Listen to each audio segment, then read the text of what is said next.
Shalom à tous, Bezrat Hashem. On reprend un tout petit point avant de continuer. On avait posé la question sur ce que la Gemara avait dit à Gouf Akashia, une opposition apparente entre la première partie de Rabbi Shimon ben Elazar et la deuxième partie. Une première partie, en fait, donnait à déduire que Sfeko Assour, alors que la deuxième partie donnait à dire que Sfeko Mutar. Ça veut dire quoi? La Gemara nous dit comme ça, Agouf Akashia. Amrat, baunsa mekulkali merev yom tov, beyado shemerev yom tov nitsodu.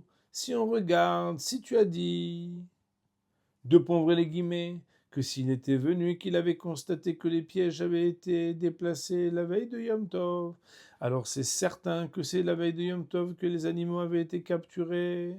Fermez les guillemets. Et si on regarde cette partie-là, Tama de baunsa mekulkalin, c'est parce que Behemet il avait vu que c'était Mekulkal, alors Behemet, dans ce cas-là, c'est permis.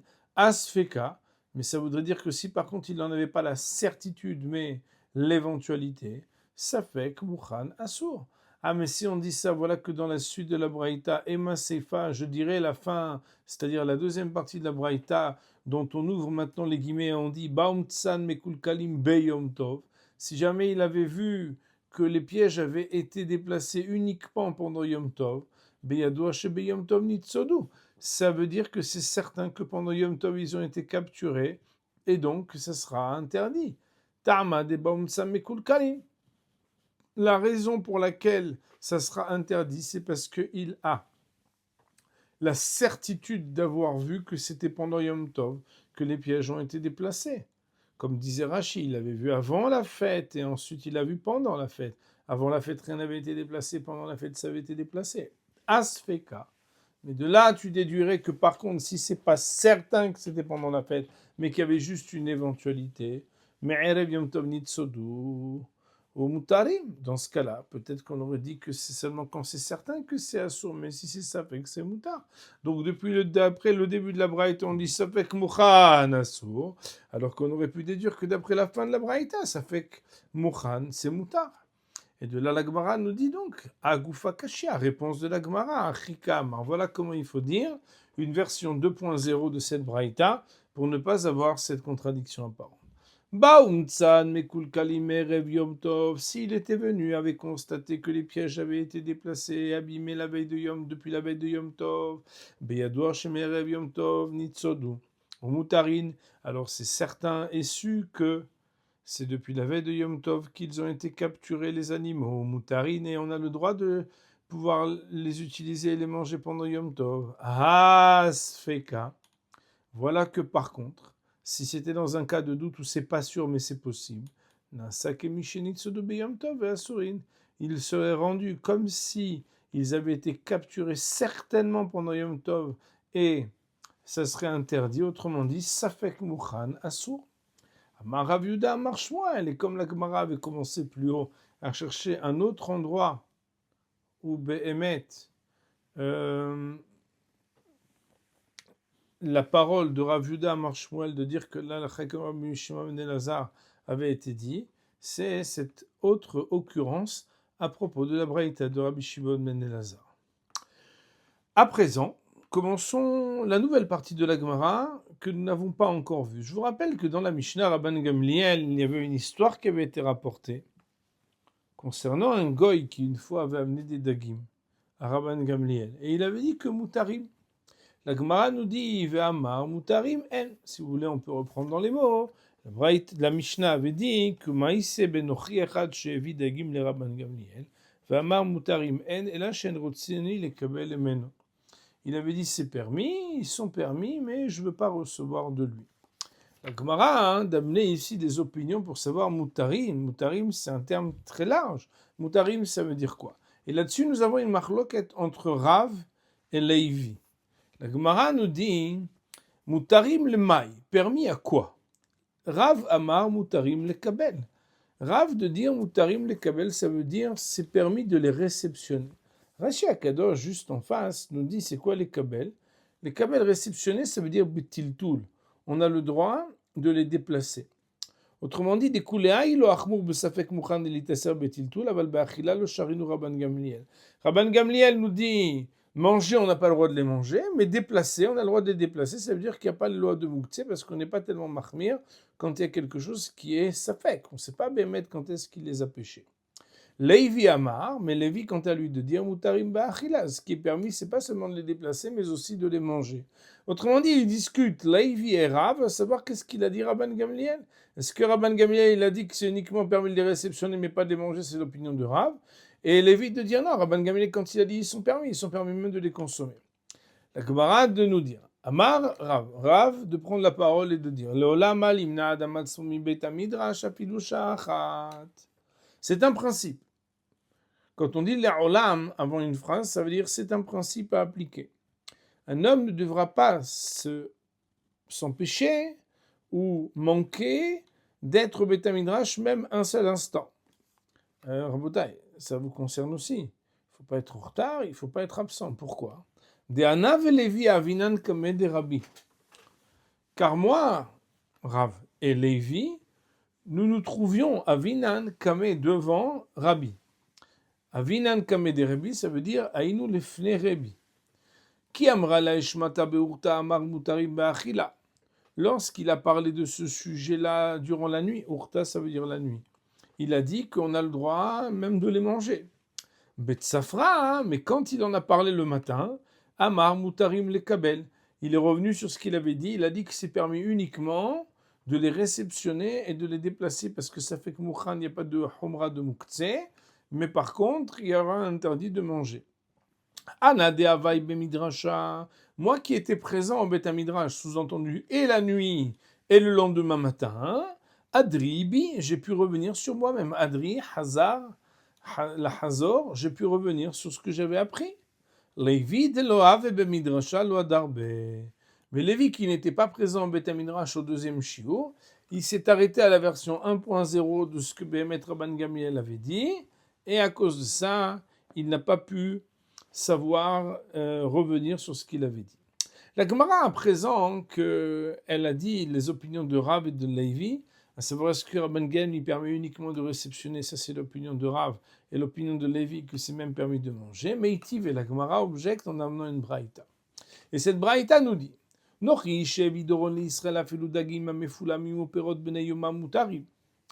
un goy qui aurait amené un cadeau pour un juif pendant le Yom Tov, même si c'est des poissons qui sont humides et des fruits qui sont du jour, mutarim, on aurait le droit. Et là-bas, il n'y a pas marqué non plus le droit de quoi.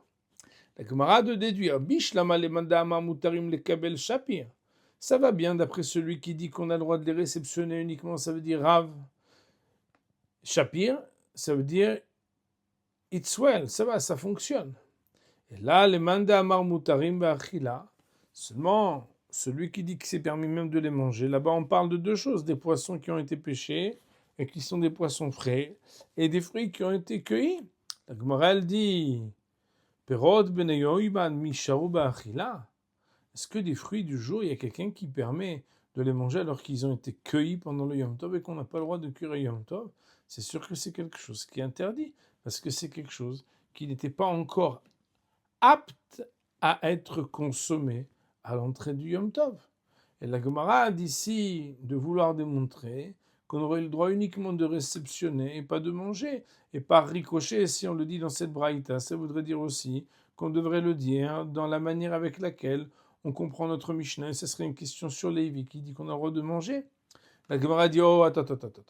Les ta'mer, d'après toi, qui veut déduire là-bas que c'est uniquement permis, non pas de manger, mais uniquement de réceptionner.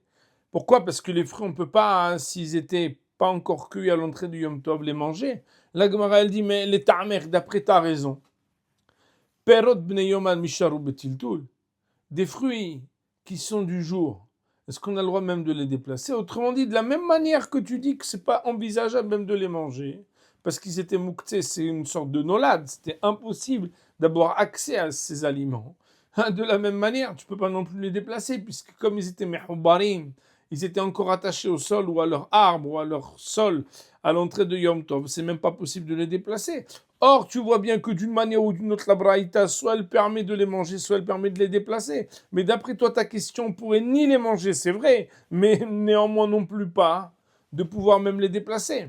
Elle a seulement que tu vas rebrousser chemin. Et on va dire que cette braïta n'est pas une question. Pourquoi? Parce que bekavred adime ou pered kvishe beyarka askinan. Le mot askinan se traduit avant de traduire la suite. C'est que ici nous nous occupons, ça veut dire nous parlons d'un cas Bekavre de adime, avec des poissons qui sont des poissons rouges.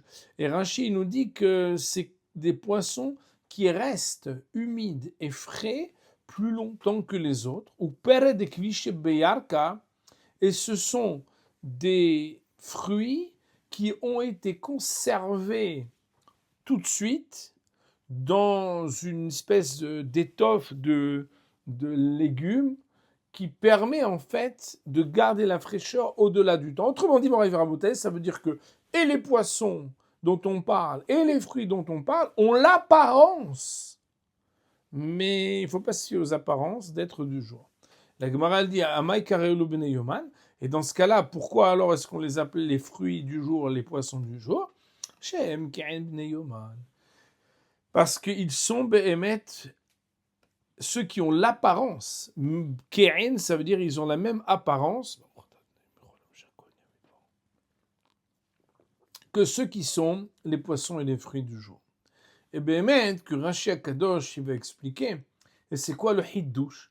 C'est quoi alors? C'est normal qu'ils sont permis parce qu'ils ne sont pas du jour. Rashi Akadosh il nous dit, le hiddouche il est, donc vous l'avez en face de la dernière ligne de la Gemara, en face de la dernière ligne de la Gemara, en face du mot moutar, Rashi nous dit, Vashme'inan, et cela vient nous enseigner, d'Afalgav de Damoul ibn Yoiman, que bien qu'ils ressemblent à ceux du jour, on ne va pas craindre que les gens vont dire ah, mais t'as vu, ils ont mangé des fruits du jour. Ah, t'as vu, ils ont mangé des poissons du jour. Je les ai vus, ils étaient humides. Pas du tout. Parce qu'en réalité, à partir du moment où nous, on sait pertinemment que c'est parce que c'est des poissons rouges ou des fruits ou légumes qui sont conservés avec leur fraîcheur, que Béhémet, ils sont permis, on n'a pas besoin de craindre qu'est-ce que les gens ils vont penser. Ça, c'est cette partie de la Gemara. La Gemara nous dit maintenant, donc vous avez compris, Rabotai, que le Meïtiv retombe et qu'il n'y a pas ici de question sur les paroles de Lévi. Pourquoi? Parce que Minéoubé, de l'intérieur même de cette braïta, on est obligé d'arriver à dire qu'il ne s'agit pas ici de fruits dont on peut dire et de poissons dont on peut dire qu'ils sont du jour. Amar Rav Papa de dire, il cheta, la loi elle est, Nochi shevidoron l'Israël beyom tov. Un goy qui aurait amené un cadeau consommable le jour de Yom Tov à un juif. Si on trouve dans la région des fruits, que c'est la saison Béhémet maintenant, qu'il y en a encore qui n'ont pas été cueillis, et qu'il est à supposer que les fruits sont peut-être qu'ils ont été cueillis, assour, il serait interdit.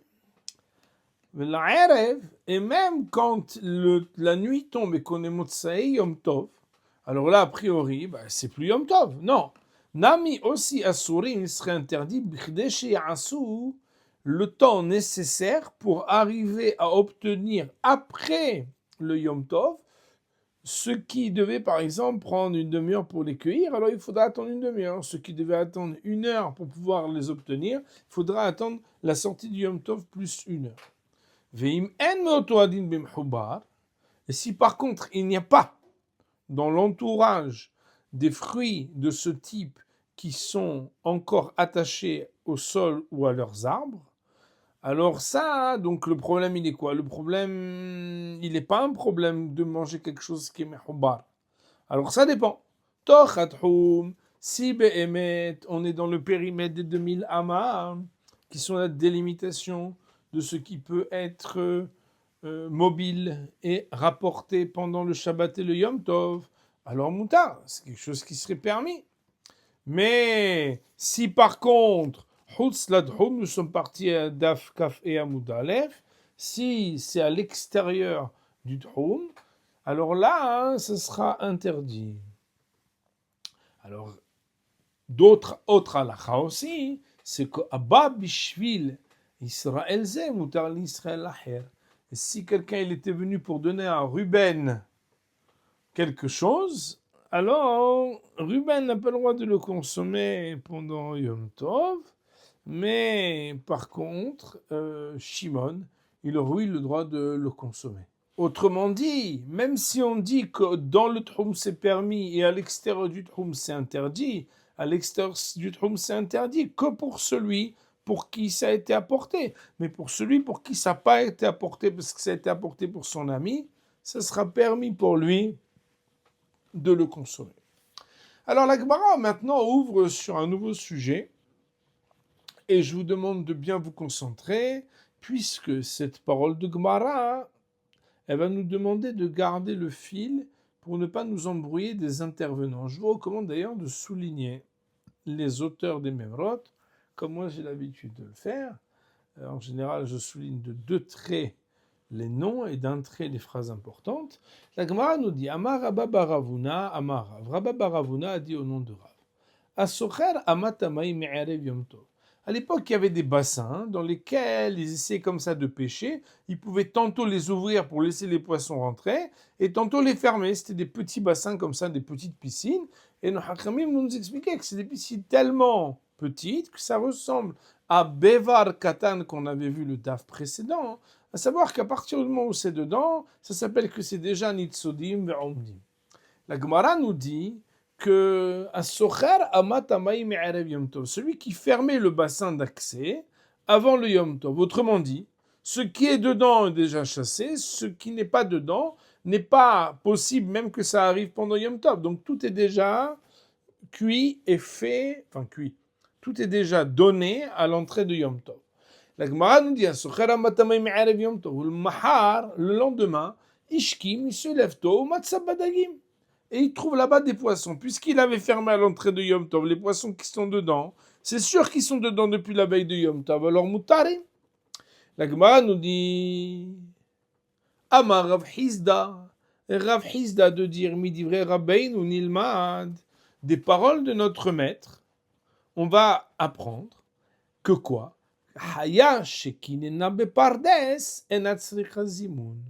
qu'une bête sauvage qui aurait créé sa niche.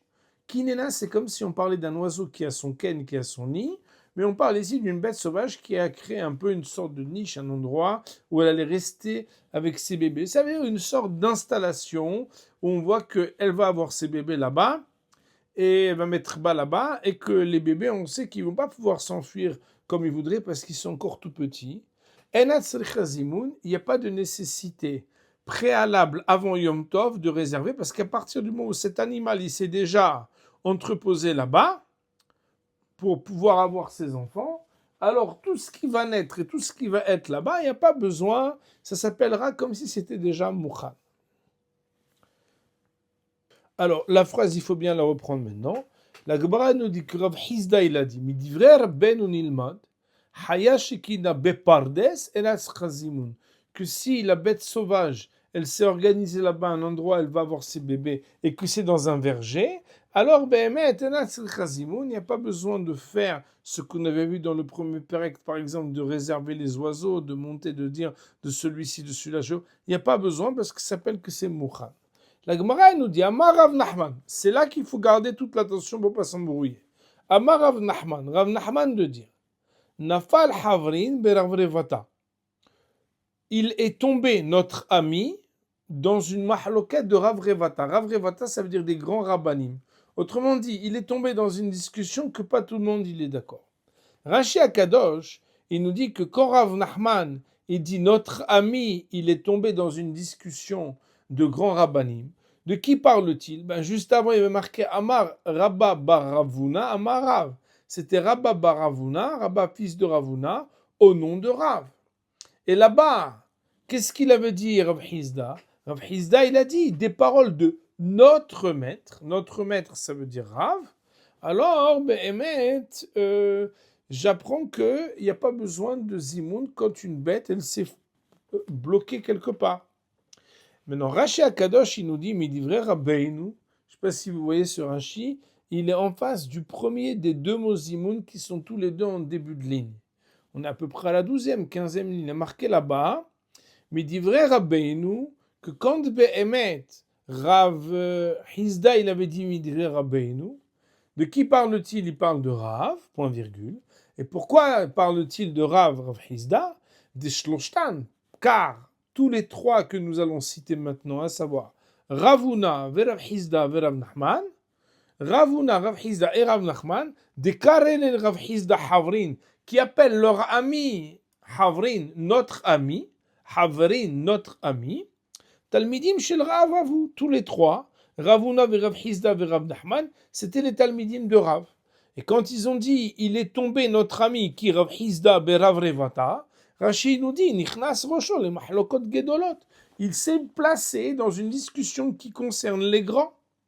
Shirbu alav bezot, ou le kamem esaim kushia. Donc, en tout cas, on voit ici que la première manière avec laquelle Gemara, elle nous dit les choses, c'est qu'elle dit que les Hachamim, Rav Nachman, il dit de Rav Hizda, mais Rav Hizda, Ravuna et Rav Nachman, qui sont tous les trois les élèves de Rav. La Gemara nous dit Ika de Amre, une autre manière de dire, écoutez bien les mots, Amar Rabba Ravuna. Alors, qu'est-ce qu'il a dit Rabba Ravuna? Donc là, c'est pas Rav Hizda qui parle, c'est Rabba Ravuna. Il dit Midivre Rabbeinu Nilmad Hayashikina Pardes Razimun. Donc, c'est pas Rav Hizda qui a déduit, c'est Rabba Ravuna qui a déduit et qui a dit que d'après ce que il avait dit Rav, alors il n'y a pas besoin de zimoun quand une bête s'est installée. Amar Rav Nachman de dire Nafal bar Havrin, le fils de notre ami Ravuna, Rabba Ravuna, lui, Nafal be Rav Revata. Mais vous voyez que la différence, c'est que cette fois-ci, c'est Nafal bar Havrin. Il est tombé, le fils de notre ami, dans une mahloket, be Rav Revata. En tout cas, on voit ici que c'est marqué dans Gemara que quand quelqu'un y ferme la bassine, le bain, la petite piscine des poissons avant Yom Tov, il n'y a pas de problème qui peut manger tous les poissons qui vont être dedans à Yom Tov parce que c'est sûr qu'ils ne sont pas rentrés pendant Yom Tov. La déduction que Gemara fait d'un animal qui a fait sa niche là-bas pour avoir ses bébés, alors la Gemara, elle dit que là-dessus, c'est pas si évident parce que c'est rentrer sa tête dans une mahloket gdolim. Pourquoi? Parce qu'en réalité, faire ressembler ces deux cas-là, le cas d'un côté de celui qui ferme les portes du bassin de la piscine des poissons, et de l'autre, comparé avec un animal qui est venu tout seul pour s'installer, la Gemara, elle dit, Atam, le ka'avid ma'ase, acha ka'avid ma'ase. Là-bas, avec les animaux, ceux qui sont venus tout seuls, l'homme, il n'a pas fait d'action pour prédisposer quelque chose de qu'est-ce qui va être permis après pour lui pendant Yom Tov. Alors que Acha, ici, dans le cas de celui qui n'est Socher, Hamat, Hamat Amaim, celui qui ferme l'ouverture de la piscine, je vous rappelle que Rashi Akadosh avait traduit à Socher, Hamat Amaim, Sotma. C'est lui qui avait dit qu'il avait fermé. Alors ici, Ka'avid Ma'aseh, la Gemara nous dit, il a fait une action pour fermer. Et sous-entendu, parce qu'il a fait une action pour fermer, ça s'appelle comme s'il avait fait Zimoun. C'est pas que le Ba'i Zimoun, c'est que Ba'i Zimoun, mais il a fait un Ma'aseh pour faire le Zimoun. Comment tu me compares un cas où il n'y a pas eu de Ma'aseh pour dire qu'il est comme le cas du Ma'aseh? La Gemara a dit, mais attends, je ne comprends pas. Velo Ba'i Zimoun, tu veux vraiment même supposer en plus que dans l'idée, même si on voulait faire une analogie ou quoi, qu'il n'y a pas besoin de faire un zimoun. Voilà pourtant qu'il y a une braïta qui dit. Voilà pourtant qu'on a une braïta qui nous dit. Ve'atania, voilà qu'il y a une braïta qui nous dit pourtant que Hayashikinena bepardes srichan zimoun. Quand un animal qui est une haya, il s'est installé là-bas pour faire sa niche et mettre à bas ses bébés et s'installer avec ses bébés dans un pardes, elle nécessite pour qu'on puisse consommer ces bêtes et elle-même qu'on fasse un zimoun avant Yom Tov. Un zimoun pas du Birkat Amazon, zimoun dans le sens azmana de la bête. Le tzipor d'error. Et la même chose quand il y a un oiseau qui s'appelle d'error, que Behemet, כן, רש"י יידיש, זימנה מבעוד יום, צריך לקשור בכנפיה, להיות סימן là. Même si avant Yom Tov, tu avais dit, je veux ce support dehors, cette espèce de moineau, il faudra quand même, l'ikshor biknafea, attacher sur ses ailes, que deshelotit halef be'imah, afin que ça soit pas à la place sa mère qui vienne parce qu'elle se ressemble et tu t'embrouilles et tu sais pas laquelle c'est. Vezo edut she'edun pnei Shmaya ve'Avtalion. Et cette loi-là, c'est une loi qui a été authentifiée par le témoignage de Shmaya Be'Avtalion. Autrement dit, cette braïta, c'est une braïta qui est très forte. Alors, qu'est-ce que tu viens me raconter? Donc, c'est deux questions sur ce qu'on a dit plus haut. La Gemara dit Tioufta. Cela est une mise en échec. De dire que Behemet, que Hayashikinena Bepardes, Sircha Zimoun. Et c'est comme ça que la Gemara, elle a dit d'un côté que Socher Amatamay Mi'erev Yom Tov. Alors, il n'y a pas de problème. Là-bas, il a fait Ma'aseh Zimoun. Alors que dans le cas où même si Haya, chez qui est Nabé Pardes, à partir du moment où même si la réalité fait qu'elle s'est installée, qu'elle ne va pas partir, mais que Béhémet, il n'avait pas fait un ma'aseh de Zimoun, alors elle aura nécessité d'avoir eu un Zimoun la veille de Yom Tov, sans quoi on ne pourra pas consommer ses bébés et elle-même. Pour aujourd'hui, on va dire Baruch Hanei Le'olam, Amen ve Amen.